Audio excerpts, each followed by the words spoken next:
Функцијата од денески официјално е градоначалник на град Скопје, а вечерва организира акција за чистење на градот.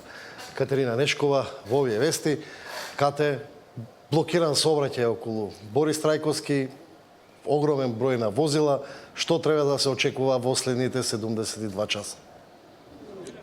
Така е, Маријан, почна генералката, ако можам така да кажам, за чистење на град Скопје. Само неколку часа откако Ѓорѓиевски ја презеде функцијата од неговата предходничка и седна на градоначалничката фотелја, организираше состаноци за да ја организира ова акција, како што вели, за чистење на градот, и тоа со празење на континерите, со чистење на тревниците, тука и кеот на Вардар, плоштадот Македонија. Ангажирани се повеќе од 800 работници кои што ќе работат вечерва на чистењето на градот. Дел од нив се вработени во комунална хигиена, но на доброволна база се повикани и ангажирани и лица кои што претходно работеле во ова предпријатие или пак изразиле желба да помогнат. Исто така се ангажирани и над 100 возила, од кои 40 и нешто се всушност возила на самата комунална хигиена. Дополнително од оние 16 кои што биле оперативни во понеделникот, поправени се уште 30 камиони за чистење и сега и вечерва ќе се најдат на скопските улици. Орце Ѓорѓиевски информираше и за една друга акција која што ја спровел попладнево, а тоа е дека го раскинал договорот на 371 лице кои што биле ангажирани во јавните комунални предпријатија во градот Скопје, но кои со месеци не оделена работа, а обзнани и можни финансиски малверзации со предпријатијата. Во продолжение првата градоначалничка изјава на Ѓорѓиевски.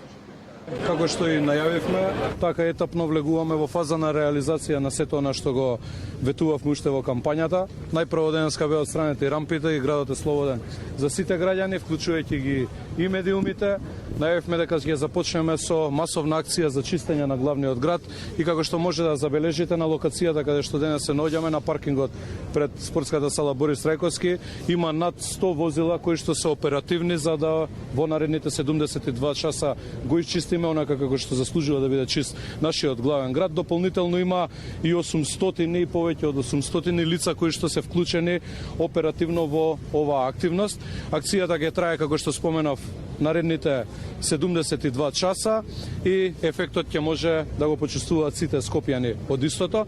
Инаку сакам и јавноста дополнително да ја информирам, пред да се заблагодарам и на моите колеги денеска градоначалници кои што се приклучија нормално во ова спроведување на оваа наша активност, дека до сега во моментов одстранети од работа од јавните предпријатија се вкупно 371 лице кое што или не оделе на работа, а земале плата, или пак вршеле злоупотреба на своето работно место, а сето тоа го плаќале граѓаните. Тие активности и проверки ќе продолжат и во наредните денови, за сето тоа ќе бидете информирани.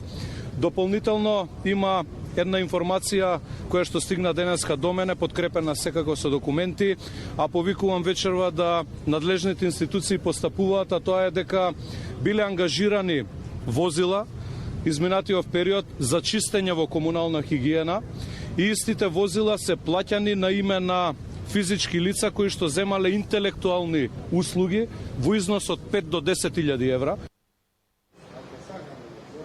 Така, ова беше изјавата на Ѓорѓиевски. Тој обзнани и дека во моментов сите јавни предпријатија биле во долг, со тоа што вработените во нив земале плата, освен едно јавно комунално предпријатие за кое што во наредните денови ќе се изнајде решение, тоа е Паркови и Зеленило. Исто така најави дека утре има и состанок со приватните превозници, веднаш во јавниот превоз на градот да бидат вклучени и 60 дополнителни автобуси од страна на приватните превозници кои ќе добијат лиценца.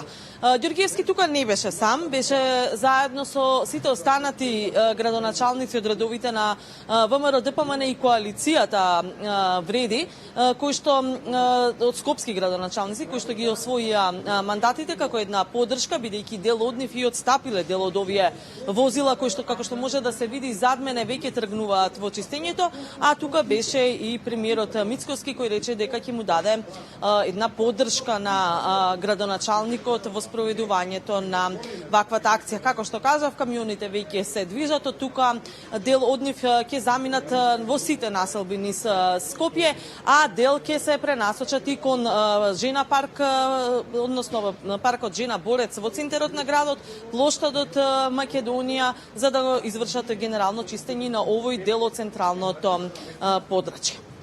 Благодарам Катерина Нешкова од првата најава на новиот градоначалник за чистење на градот.